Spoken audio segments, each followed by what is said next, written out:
kita tidak memakai riwayat-riwayat seperti ini. Jadi, kita sebut tadi yang kedua. Apabila riwayat itu bertentangan dengan nas yang sahih, kita kena pertikai riwayat itu. Dalam riwayat Bukhari tak sebut kisah Ali tidur semua. Dan kisah baca Yasin ayat 1 semua tak sebut. Jadi, kita kena terima riwayat yang sahih, kena pertikai riwayat ini. Bismillahirrahmanirrahim. Dalam peristiwa hijrah Rasul. Baik. Yang kedua, bila bertentangan dengan sunnah-sunnah yang sahih, kisah itu kita kena reject.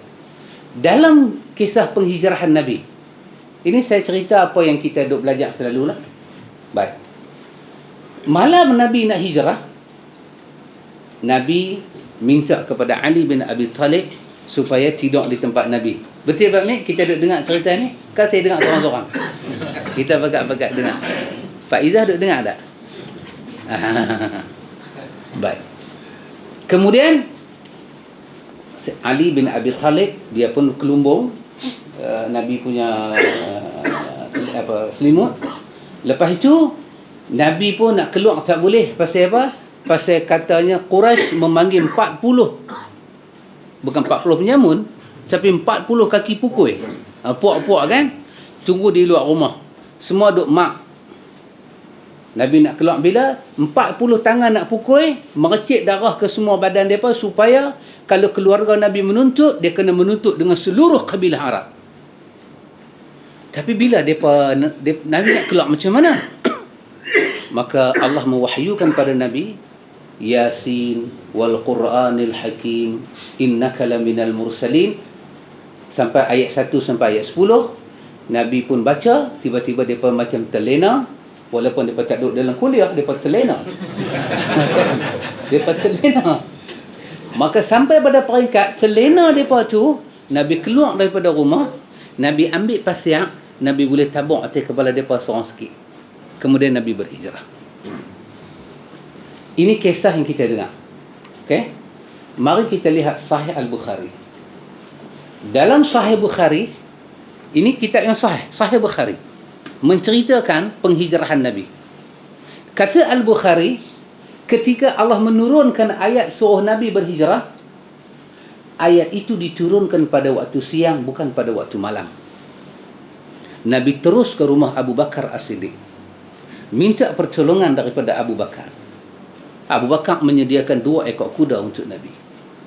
Maka Nabi keluar berhijrah daripada rumah Abu Bakar, mengikut riwayat Al-Bukhari.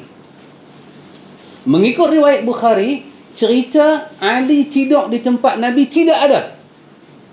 Tidak ada. Cerita Nabi baca surah Yasin ayat 1 sampai 10 tidak ada. Nabi ambil pasir, Nabi letak atas kepala Quraisy, tidak ada. Kerana Nabi hijrah waktu siang, bukan waktu malam. Dalam sepanjang hijrah Nabi, yang terlibat adalah keluarga Abu Bakar. Abdullah bin Abu Bakar, anak pada Abu Bakar. Dia ambil kambing-kambing dia, berpura-pura berlakon sebagai mengembala kambing di kawasan bukit yang Nabi bersembunyi dengan Abu Bakar. Sebab dia nak hantar susu kat Nabi dengan Abu Bakar. Itu riwayat Al-Bukhari. Amir bin Fuhairah.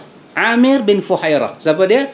Hamba kepada Abu Bakar. Kita kata orang gaji pada Abu Bakar.